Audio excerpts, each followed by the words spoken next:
Àwẹ̀ ti tán, ojú tẹ̀yà àjọsán, ojú tì í.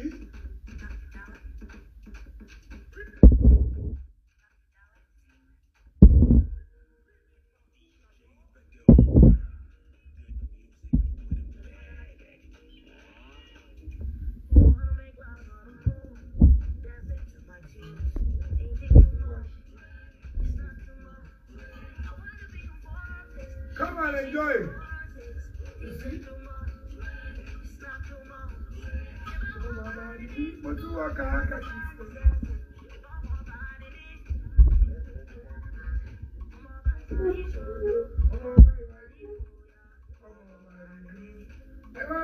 àwẹ̀ ti tán, ojú tẹ̀yà àjọsán, ẹ padà síbi ọtí, àbí?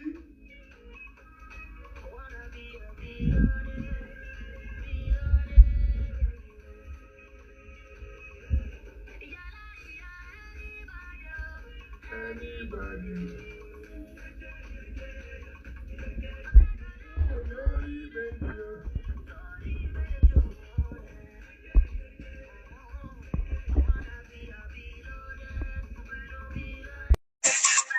Hey, yo.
Ele, máa gbé ìbàdàn náà.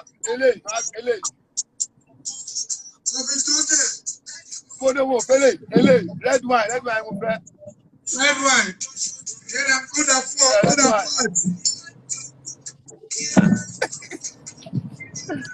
Bọ́dà mi àfà, kí ló ṣẹlẹ̀ sí? Ṣé kò sí wàhálà? Ó sí lákọ̀ọ́lá wa, kò sí wàhálà. Àwọn ìjọba náà sì tọ̀. Ṣé Bólú boy? Àdìjẹ́ tó yẹ pé rọ̀fọ̀lọ́pọ̀ ni ó dómi kò dómi dáadáa. Ó lómi kò dómi dáadáa ní ẹjọ́ tó wà nílẹ̀. Ọlọ́run fúnra ẹ̀ gbọ́dọ̀ bí sí. Ọlọ́run ráyè ẹjọ́ ọkọ mi ò dómi dáadáa. Ó yẹ.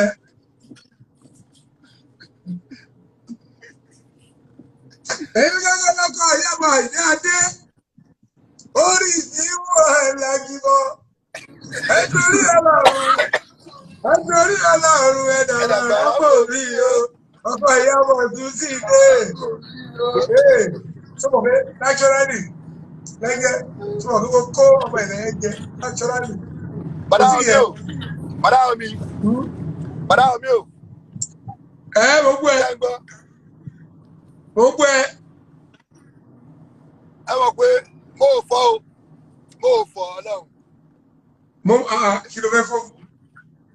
Òtítọ́ ni yóò lè kè irọ́. Òtítọ́ àtọ́wà gòkè àgbà. Ayọ̀dẹ̀. Tó bá ti wá ní òtọ́, má fọ́. No. Ẹ bọ́ ṣe ní pé bàdá mi ṣe ń gbọ́. Ṣé ń gbọ́ bàdá mi? Ọ̀rọ̀ tó ń lọ, àwọn obìnrin yẹn, èmi kọ́ láti bẹ̀ wọ́n ní pé kọ́kọ́ lórí nǹkan tó fi pé mo sọ ẹ̀rín kọ́kọ́ lórí ẹ̀ pé kọ́ máa bínú ẹ̀yin obìnrin mo bẹ̀ wọ́n. Bọ̀dé yìí tó kù tó ń lọ ìyẹn gẹ́tì sí. Òtítọ́ ló máa lẹ́kẹ̀ẹ́ lápọ̀lọ́ náà, kò sẹ́ tó wá. Àwọn ìyá náà ni wọ́n máa bẹ̀ wọ́n, ó máa fi yọ wọ́n. Àjẹsẹ̀yìn, gbogbo àwọn obìnrin tó ní wọ́n tó lágbára, wọ́n máa ń lo agbára wọn pé káyé ọkọ wọn da. Anybody kò bí happy. Obìnrin tó bá ti ń ṣe agbára obìnrin lò, irú wọn yẹn máa ń ṣe kí ni wọ́n máa ń ṣígbá fún wọn ni. Àmú wọn bólú wọn máa fojú kọlù ní o. Kò yẹ.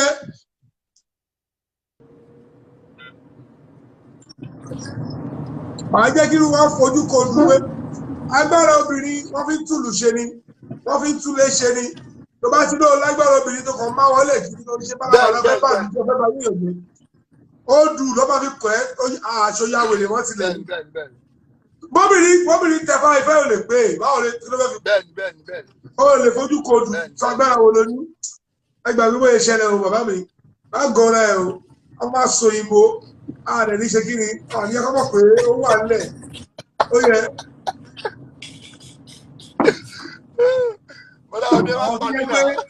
Gbogbo agbára tóbìnrin bẹ́ẹ̀ ni ó máa lọ bẹ ọkùnrin lọ́wọ́ ẹ̀ ni. Kò yẹ. Oṣù lọ́kọ̀ àjẹ́. Ìyálà ìyàwó ẹbí gángan ọkọ Iyabo anything ọmọ wà rárá o. Anybody is Iyabo 100 kobo 100 ṣìngbáì kò sí yẹ àáṣe fún ìfọwọ́ ẹ̀kọ́ máa gbádùn lọ ni. Bàdá mi àwọn ẹ̀ ń gé yìí. Àwọn ti tọ́ ojúkọ̀ ìyá àjọsọ. To the glory of God. Lẹ́jẹ́ to the glory of God. Láàrin gbogbo fíìmù mi. Wọ́n láwọn ọlọ́pàá bẹ́ẹ̀. Wọ́n ní kí. Bàdá mi o, àwọn kan sọ níta, wọ́n ní pé à. Wọ́n ní ọmọ ṣe kí ni?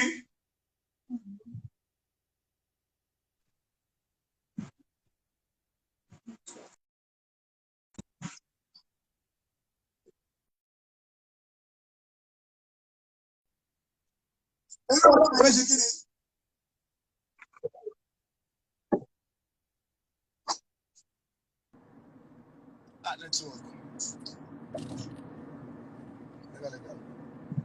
Bí ọgbẹ́ ẹlẹ́jẹ̀ tí mo láwọn ọlọ́pàá fẹ́ ṣe ọmọ ṣe ní wá lókùn wá. wọ́n ní pé àwọn kan sọ wípé ẹ̀ẹ́dì pàǹtí pé ojú ọ̀nà lẹ dúró sí wọ́n ní ṣé òótọ́ ni torí pàtẹ́mi ń bọ̀ tí bá bá yín mo gbọ́ pọ́nlẹ̀ ti débẹ̀ àwọn ọlọ́pàá ti bẹ̀ yín wọ́n bá yín sọ̀rọ̀ wọ́n á ní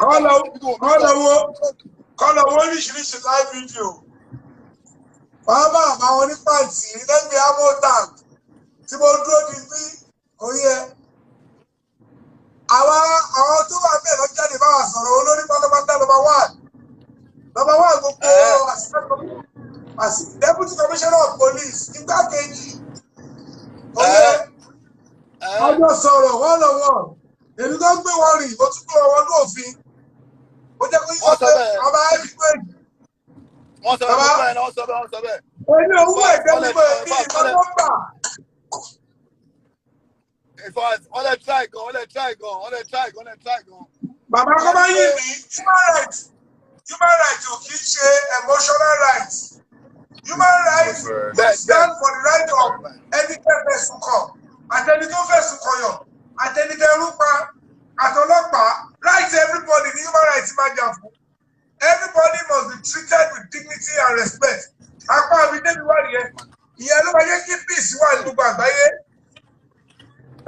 Kò tí yẹ human rights ò kí ní wọ́n emotions. Òun rèé sórí.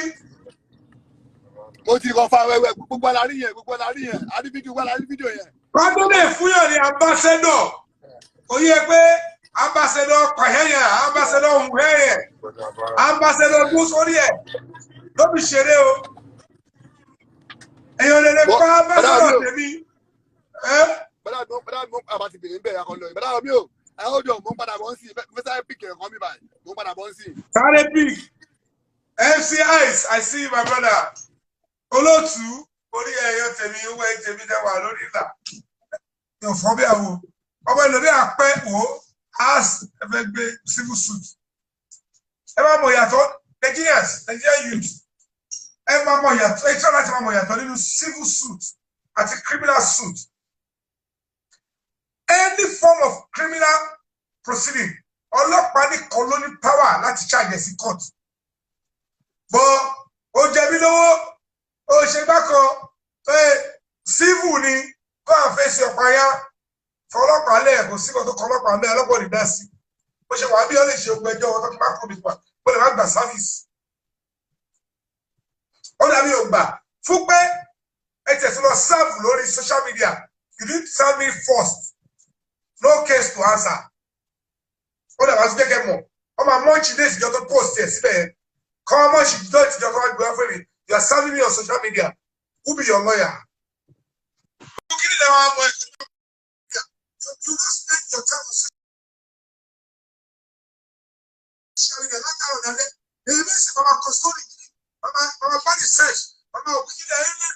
Everybody should be respected. Some people will think everything is about number.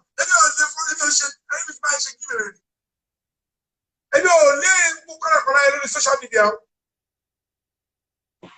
Ṣé nọ́mbà kẹ́lẹ́ yín lórí òkè? Ó náà ní mọ́tò omi ọ̀rẹ́ máa jìnnà lọ máa ní ọ̀rẹ́ I talk with ambassador minister ọ̀gbẹ́ni ní mọ́tò honourable speakers. Ibẹ̀ lẹ́nu lọ́bẹ̀ lọ́tọ̀ owó bá wọn sọ̀rọ̀ mi wá ẹ̀mí ò ní òǹdí. I talk to them on what will make the country and society better. That is my mandate. That is my background. Go and check my history. So, you need to understand the nitty-gritty of what it takes to be a human rights crusader. Oh, this is a human rights activist. To have an activist come down so that you can come up. Because I have here. If you don't call anybody, you don't do comment section. Come on, move it. One time, it's my daddy from. Now, 3 hours. I have a corridor. Ó náà kéésì mo lè rẹ́ gbé ìjẹ fúnra mi personally tí wọ́n fi rọrùn ẹ̀kọ́ lọ sí abẹ́yàwó wọ́n fẹ́ pé ìlóbìnrin ní ti àwọn láti fara gba ogun àrò fún ẹ tó padà dìde tó gbàgbé àwọn òṣìṣẹ́ bálabàla ó ti lọ tó sílẹ̀ wọ́n ti di gbogbo àbábọ̀lì ti kúrò bẹ̀ mo dúró mo fi bọ́ọ̀lì mi gba ogun àrò pé ṣé eléyìí kò jọ wọ́n á ṣe bálabàla bá kọ̀rọ̀ wẹ̀ má jáde sí ẹlẹ́kọ̀ọ́ pé 3 hours tó pẹ́ jù kò ṣe kí tó ń jáde tó máa ti kọ́kọ́ lọ síbi dẹ́ẹ̀kì lọ kò sáré fi ọmọ yẹn lọ.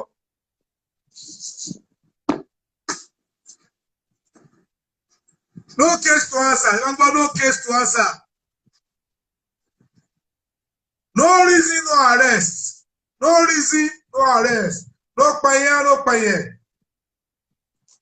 Emike. Oh, I don't know.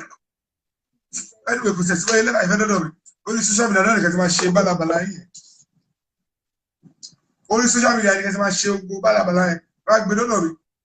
As I go, you understand? You have tried to subject me to cyberbullying first. So no 100 cover, no case, no reason, no arrest. I don't go school. I don't.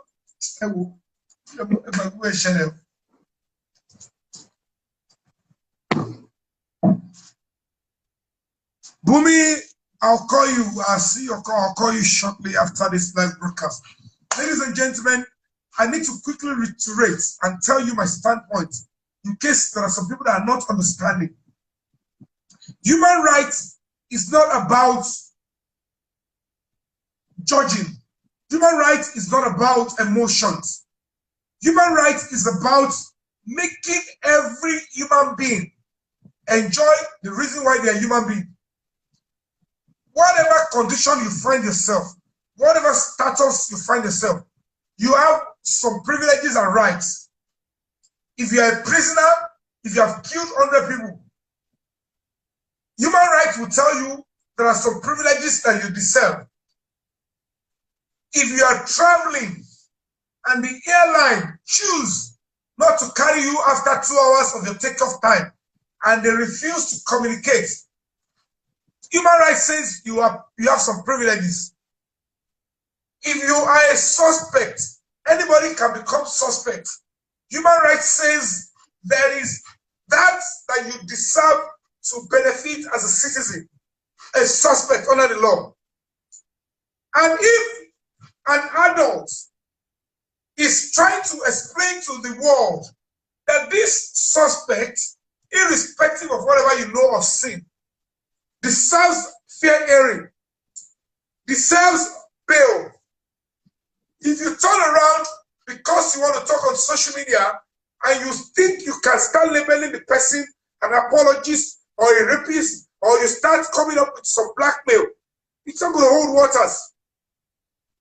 And it is also stupid and criminal for you to go in front of a station to tell and threaten to kill somebody if the person is granted his statutory right under the law. Human rights are my property. You cannot dash me. Don't tell me it's because of human rights I will give it to you. I just want to give it. You can't give it to me. It is my property. Without human rights, they can't be peace. And look at it now. Majority of those following this, you don't even know the difference between a lawyer, and a lawyer send ADR. They call it alternative dispute resolution. When lawyer feels, oh, you have offended my client, they will write you a letter, pre-notice. They will give you a pre-notice that we will go to court if you don't do this. And before they can approach the court, they must serve the letter. And it must be me that will collect the letter. And if I collect the letter, 26 days after, that is when they can approach the court. But for sending me letter on social media and not me direct, foul, the case is already waste. Next time, don't be too hoodwinked with social media. If you have any case, go offline, quiet, do the needful before you rush to social media. I saw them, even the company of the law, they are sending me DM. There is no way it will be tenable. Police will never serve you letter on social media. Don't serve litigation on social media. It become only Nigeria around the database. It become I see your phone book. One address and don't matter. Foul. To even serve me on social media, posting it online before you send it to me. It's become waste. A meal. So I will start my schedule.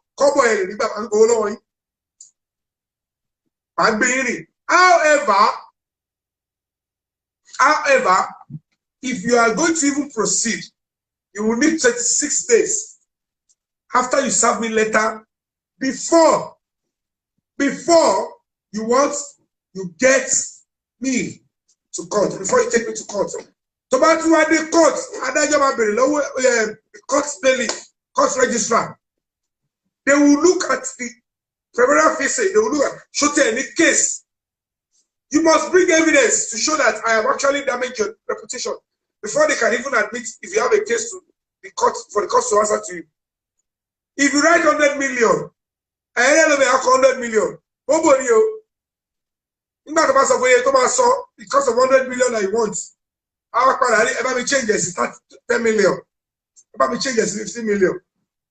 But the man of 100 million, don't call us so be. You have 400,000 naira sápò ìjọba. Òyà kọ́kọ́ ẹ pé kéèsì tí o ṣú ọ̀pẹ máa wí ni kéèsì tí mi ò pọ̀ sùn. Ṣé mi ráyà tí máa jókòó sí kóòtù? Because if you say I want damages of 100 million in a civil suit, mi ò ní dé court yẹn rárá o. If I choose to honor them, I won't enter that court for one day. I won't go. Be in law, and I will collect service. So when you write, can educate you already or more law, lawyer take back change you the first half one balance you over the egg.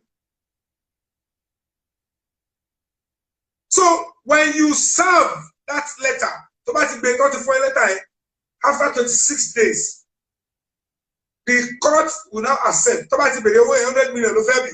I want 100 million. Hello, what I'm going to change the 100 million. I'm going to change 50 million to buy.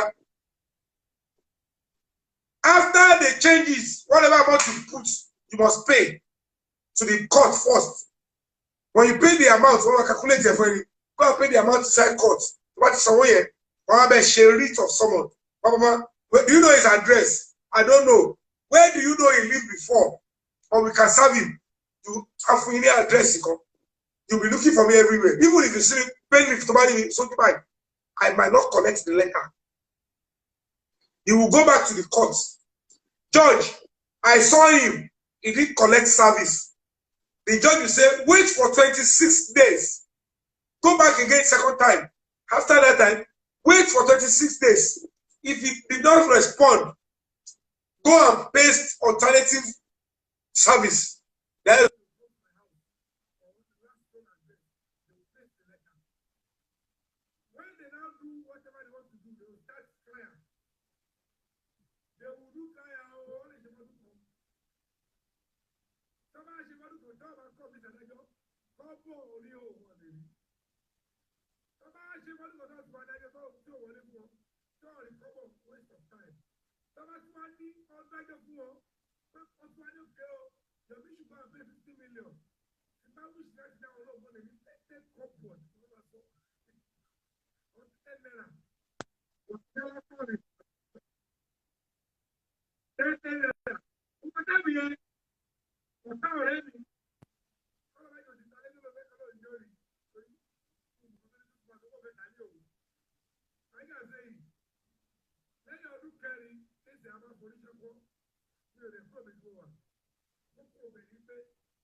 Hello, can you hear me?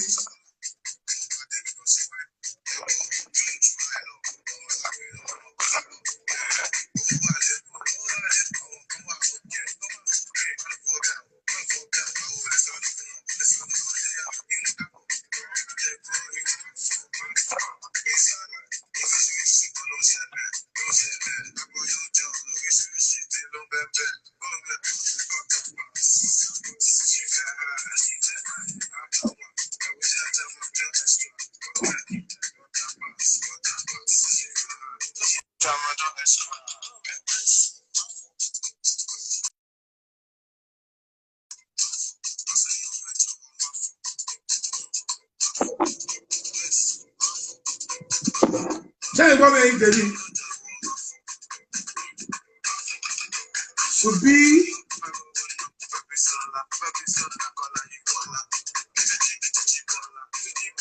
to the glory of God, in the last few days, I was able to shoot 4 movies produced and directed by my own self. Addict, Bus Conductor, Alafo, and then Costly Mistake. Tí wò pé Ọlọ́run wà pẹ̀lú àwa. Wọ́n lọ ṣépè lórí social media, kò dé bí rárá. Ọlọ́run sọ fún òun dé. We are going to start the movie Ọkọ Iyabo first week in June. I am calling on everybody to support this movement. Whatever you can use to support us, I think you have been here only for. So I'm going to be dropping my account, Rock Class Studio Film International. I'm going to be dropping the account. Support this project whatever you can. So what it permits, it permits. I want to make a case. I have a chefing. The chefing for a woman.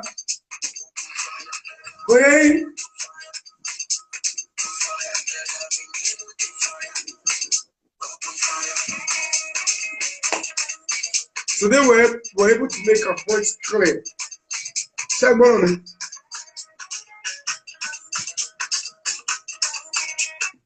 What I made clear during the protest today is that the DPP advice can never play the role of a court. Normally, DPP advice should come when a case gets to court, not when it is at the level of police station. But they actually placed the DPP advice just to nail this young man and put him there. But they suffered Ogalapa, the Deputy Commissioner of Police, and all the police officers suffered, said, sir, you are a custodian of the law. Human rights is key. Human rights does not look at let's support whatever they do to Endojebi is inconsequential. No. Human rights will respect the rights of everybody. Unfortunately, majority of the Nigerian youth, not Nigerian youth, some few, a handful, they don't know. And that is why I am taking my time, you understand, to do that. So please, I'm going to be shooting the movie Ọkọ Iyabo. I'm going to be putting the account number for Rock Class Studio. Support and send to my number that I put on my page. That this is what you are using to support this movie. After you have filmed it,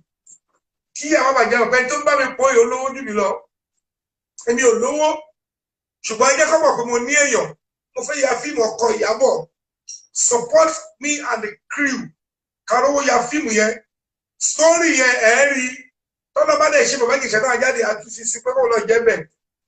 but it's going to be one of those movies. You'll be beating your chest that I am part of this project. And of course, you'll be sending a message. If you like, call me a beggar. Did I beg for the abuse? Then, Bumi, when you are abusing me on in social media, did I beg for it?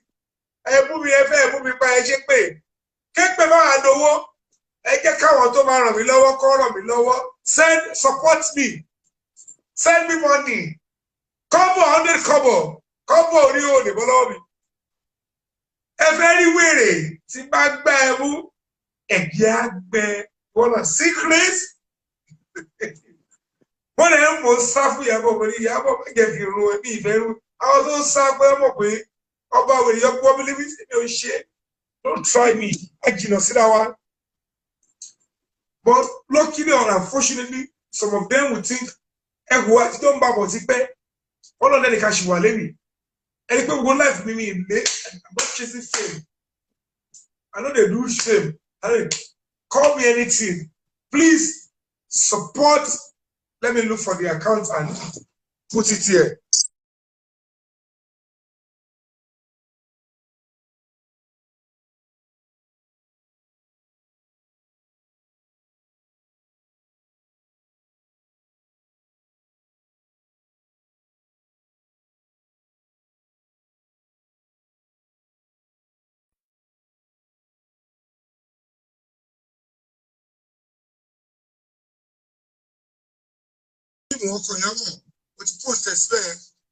That is Rockland Studio account. Support the project. The one that seek praise will give them praise. And why we are doing it, but I don't forget. One of us stop work about endorsement. One of us is back home. I'm a female for Iyabo. June. If you love good movies, please show love. I won't post if you don't want me to post. Just tell me. Send to my WhatsApp number. And don't post my name or account.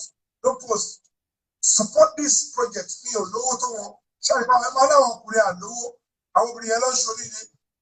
really pay, and you take care of one.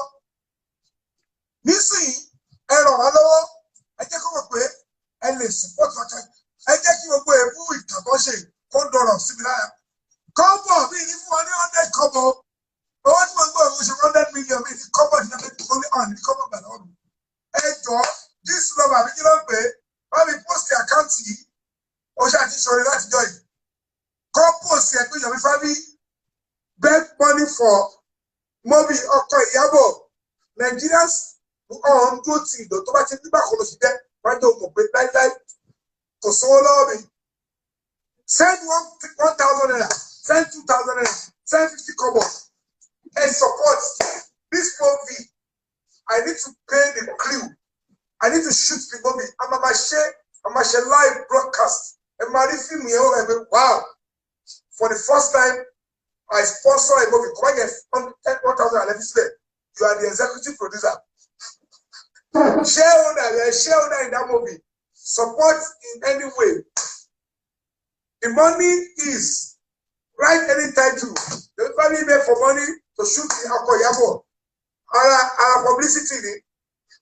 Shall I very weary?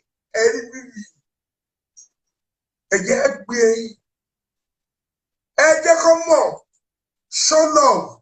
I'm going to be shooting the movie first week in June.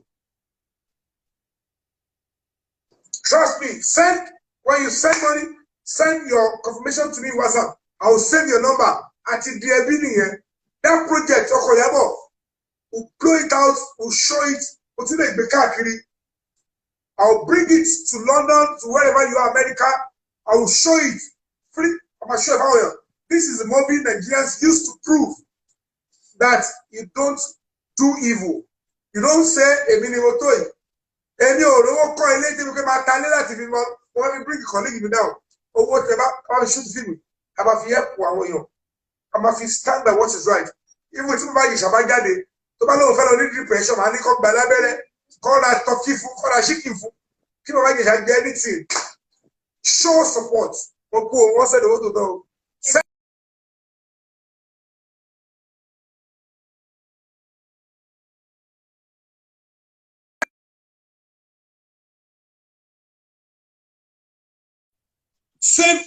Save the copy. When Iyabo movie comes out and people love it and it's doing well, you say, I am part of it. Hello, Iyabo movie. Show love, support this movie, support with any amount. Any amount. For money. The one that sickness, again, my baby.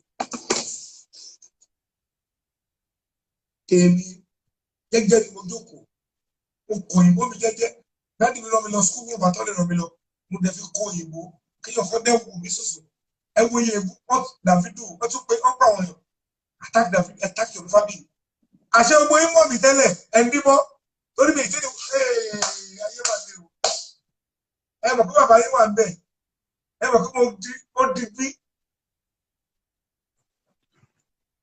nǹkan lẹ́tà. Flash in it when I just the page video where you confirmed that you are sorry for subjecting me to cyberbullying. Don't worry. You know what? That is Rockcliffe Studio account.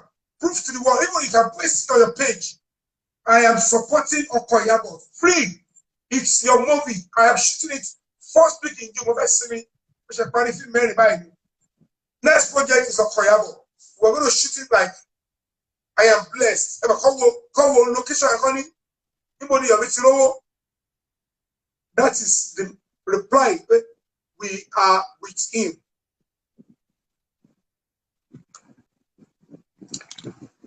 That is how Nigerians fight when anybody tries to bring.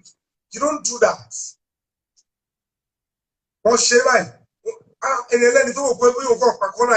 Someone end about 14 years. Push a dreadlock, sorry. Any 14-year-old will still be in secondary school. How did you? How can you be in secondary school and have dreadlock in your head? But the first thing the police need to do is to respect the human rights. And human rights is for everybody. Try to understand what human rights is all about. Human rights is not emotional rights. Human rights is for everybody.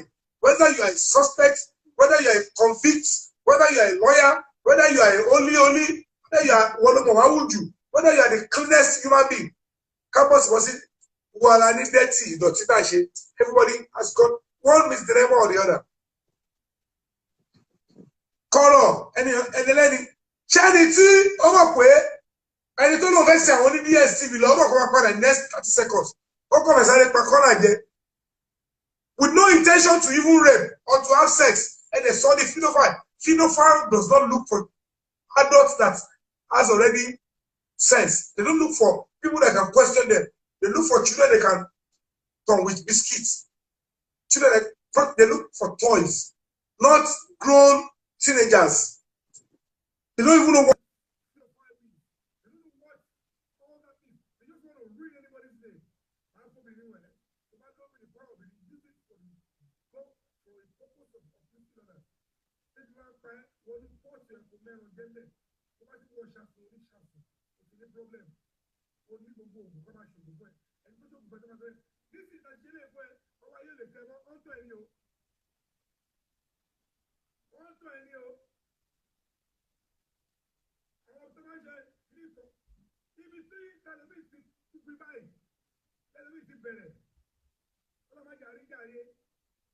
Guys, I am honest with you. I am shooting this movie first week in June.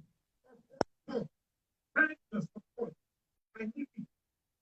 Later we will sign petition and it's going to pick them. They will pick all of them. So we're not saying it's very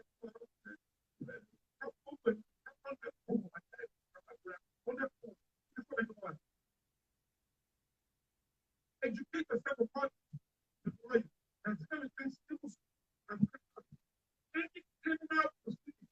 Nobody can charge them except the police. But people do. Okay, you know what? What if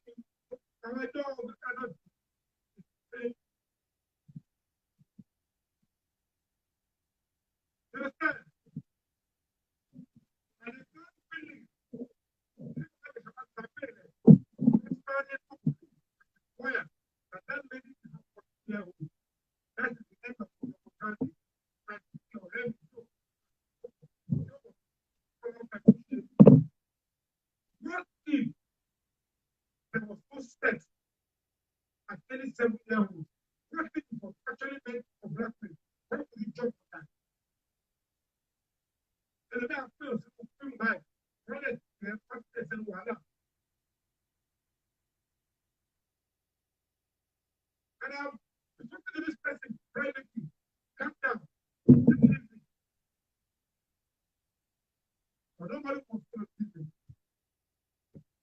guys, the daddy on everything about something, people say it's all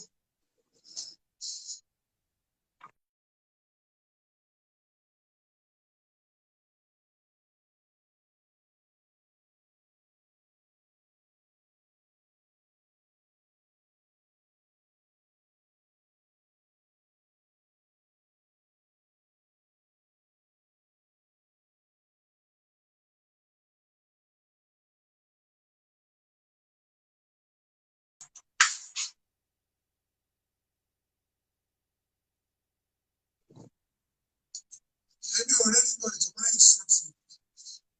If you choose human rights as an NGO, you know certainly that some will abuse you, some will want you, some will support you. You understand? So this movie is going to be coming.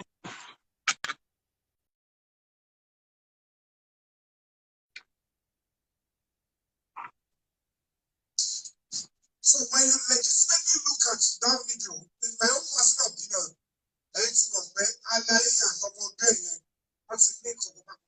anybody can choose to give any age. One of football age, one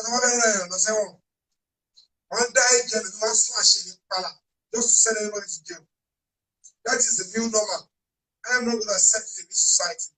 You can accept it because it can come on social media. I am not that foolish and senseless. But whatever the case may be, the rights of everybody must be respected. It must be respected. There is nothing like, because of the video, then we should rubbish his rights. Did I beg for abuse when they are abusing me? All the causes, a potential, did I beg for it? It's touched. Somebody is tampering with this my audio. It will. You know.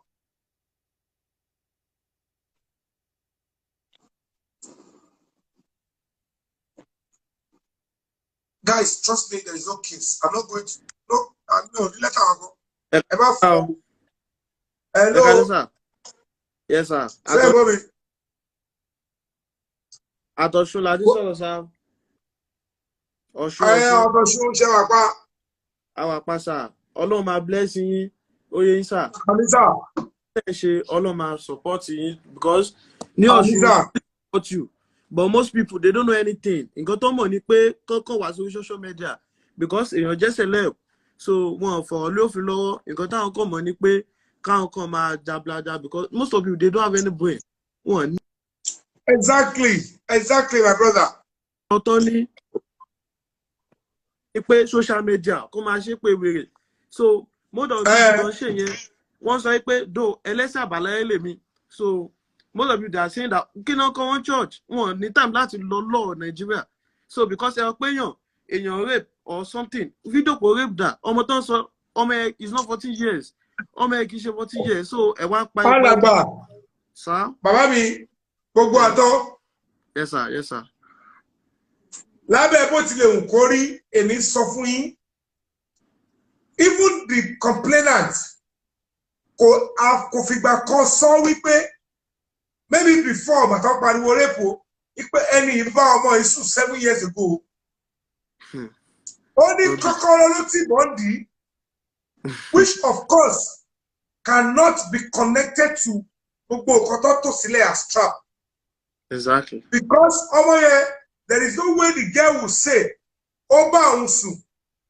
I get saying tó bá dúkù kọ̀ ọmọ yẹn tí ó bá dé cross examination ọmọ máa ní èmi ò bá mi sùn o ẹni tó bá ọmọ yẹn sùn family ẹni tó lọ fẹjọ́ sùn ọlọ́pàá ni ẹni yẹn wà ó ti arrest wọn ó wà pàtì. Wọ́n mẹ́nu bà ẹ̀yẹ ọlọ́mọdé àrínà kànga ẹni tí wọ́n fi ẹ̀sùn kàn ẹ̀ṣẹ̀ is moral. Ó ṣe ọmọ tó wà lábẹ́ mi bóyá ó ṣe onítọ̀hún ààbọ̀ bóyá ó jẹ iṣẹ́ àwọn méjì pọ̀ kókó ọbẹ̀ ni pé ẹni ẹ̀ rí i pé òun bá àgbàlagbà ṣeré òun pa kọ́nà jẹ ṣẹ́gẹ́tì ni wọ́n dẹ̀ fi social media wọ́n dẹ̀ twisted wọ́n paint picture bí wọ́n jẹ́ pé ọmọ kékeré lẹ́ni bá ṣèkọ̀pọ̀. mo dẹ̀ ní ẹ jẹ́ kí ẹjọ́ délé ẹjọ́ kọ́ yanjú ẹ̀ ẹni yẹn á ti sọ̀rọ̀ ẹlúwa mi ẹgbẹ́ ẹni tó sọ pé kíní kan éèjì ẹ̀ ò kì í ṣe 14 báwo lọmọ 14 years old tó máa wá ṣe gírẹ́dì ṣé kò ní kò lé secondary school ni. kì í ṣe 14 kì í ṣe 14 ọlọ́mà bless you oyè tó bá tẹ̀ wá ẹ̀ka àzúpọ̀ lọ́pọ̀ 14 àní ẹni tẹ́tẹ́ ẹ pé lẹ́jọ́ kó ṣe kíni kó lọ bàbá yìí kò ní ẹjọ́. The question is this: if truly you want justice, of a corroborate constitution 7 years ago, if you are told the police, which is the first thing, they will cleverly tell you the way to go about it to nip it in the bud. Now, the truth of the matter is CCTV. No more CCTV will always be in the top corner. They are not going to be coming to your head like this. Ẹlẹ́ẹ̀kejì bẹ̀ tí ẹni yóò bá ní ìkọ̀kọ̀ pẹ̀lú gẹ̀ yẹn ó mọ̀ pé ẹni tó ń wá kọ̀lígò òun ó fẹ́ sin oní DSTV ó ṣe ẹbí ẹ̀ tó máa sìn dé bus stop àbí tó máa sìn délé wọn. He will only escort them 3 steps or 3 rooms and come back. When there is no intention to have sex, because a rapist nítorí pé sáré fẹ́ tẹ̀fá ó fẹ́ sáré kiss kó tó yọ. I am saying there is no intent, no means to show pé ẹni ìfẹ́ báyọ̀ ṣùgbọ́n ó mọ̀ pé ẹni tó nílé máa padà.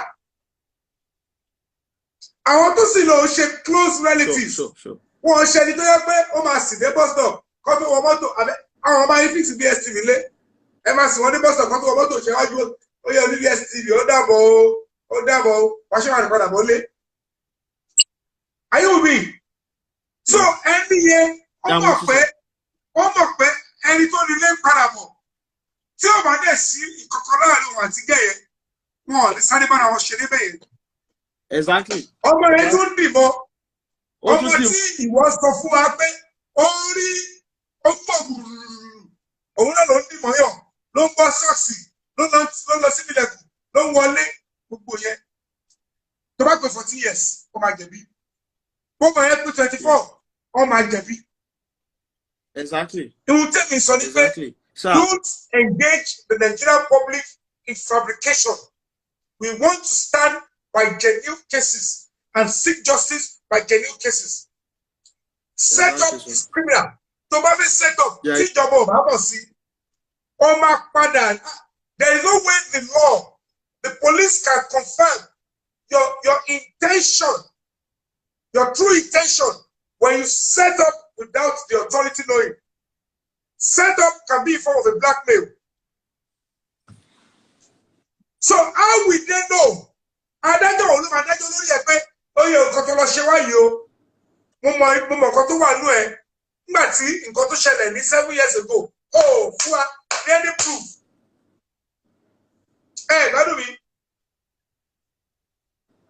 There is no proof for nǹkan tó ṣẹlẹ̀ ní 7 years ago. O kò fẹ́ prove new point fún wa. And then you cannot even tell the police. To bá tún wá gba evidence yẹn kẹtẹ ọdọ pé o tún wá ṣe tán ṣe ìgbọ́rọ̀ mi ṣe ìgbádùn mi o. Hello brother mi.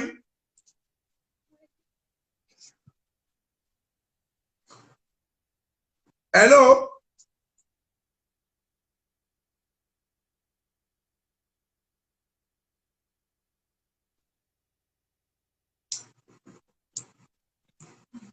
So but you have proven, normally you expect that immediately you have captured on CCTV. If truly you want to get justice, all you need to do is take the evidence of CCTV to the police station. And I may not have proof for the 7 years event that happened to my sister, to my daughter. But this is an evidence that this person is abusing this girl. And then the person will not even know he has been filmed. They will go and pick him up and make him face trial. Why? Number one, why the torture? After the torture, and the young who commit a crime, you were holding the phone and they were asking questions under duress. There is no way any judge will accept it as evidence. Torí pé mo ye ọkùnrin tó wà ní ẹ̀yìn camera ẹ̀ de mọ̀ nǹkan tó gbé dání.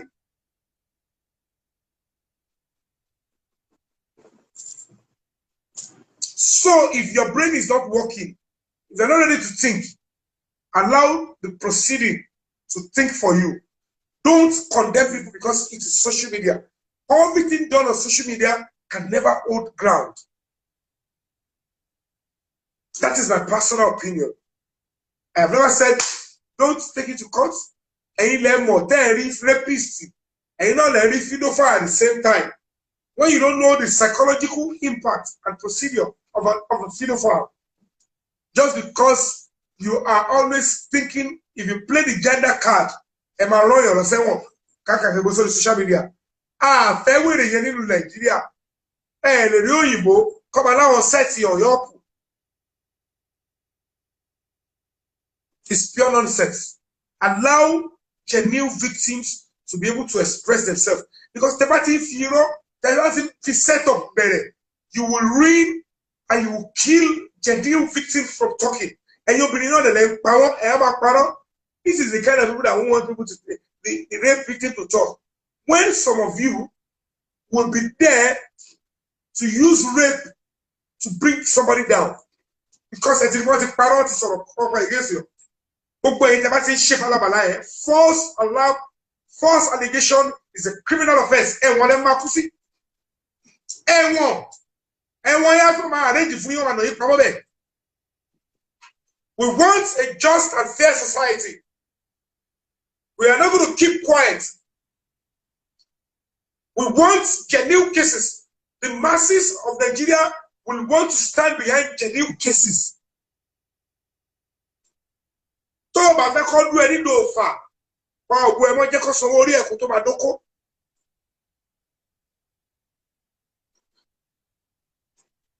Send, if you want to support the movie, Iyabo, now I want to shoot this movie.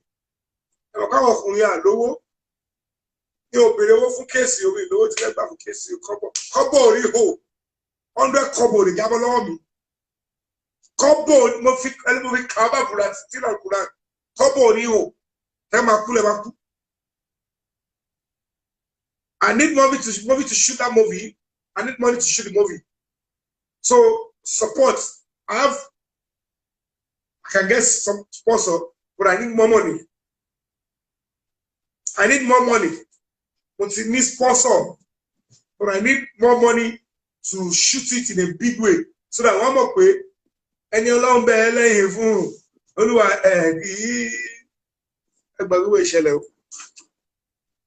so, guys,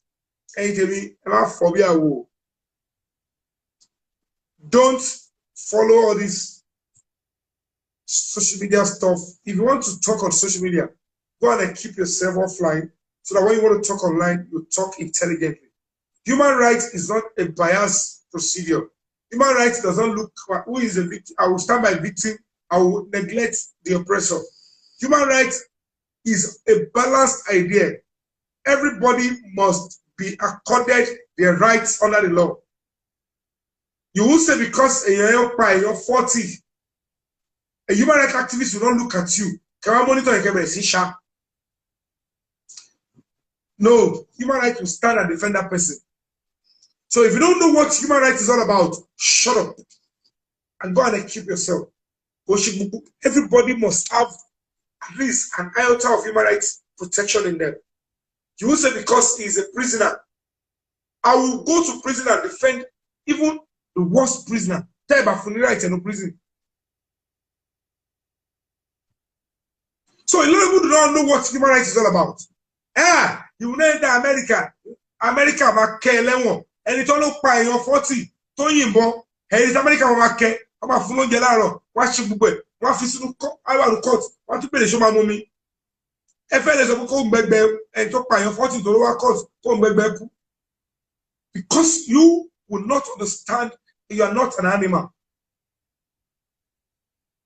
Àní 100 kọ́bọ̀ ṣìngbáì ibi tí yàrá ti ṣe kí ni tó ti agree pé òun sọ kó lọ lò yẹn court. You understand? Kó lọ gbé. Bó ṣe wà yẹn fíìmù tó gùn ni ẹ máa gbádùn ẹ o. Fíìmù tó gùn. Èmi ọkọ Ìyábọ̀ rè. Àwọn ọmọ pé ọmọ kan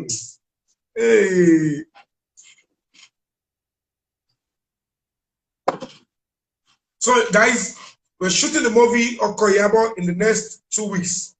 If you share méjì share film with you. You know when I should protest anyway. I'm going to use the money to continue to protest if they don't release Baba Gisha on bail. And I will use money to shoot movie. I will do everything within my power to ensure that the right of everybody is protected. Baba Gisha will get bail because it is his right. If you don't do it, we will protest every day. Campus bossy, they will. They will. They will.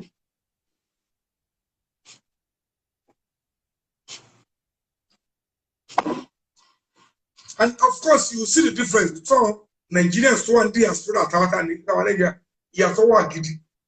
And when you want to read right, majority will human rights will enjoy.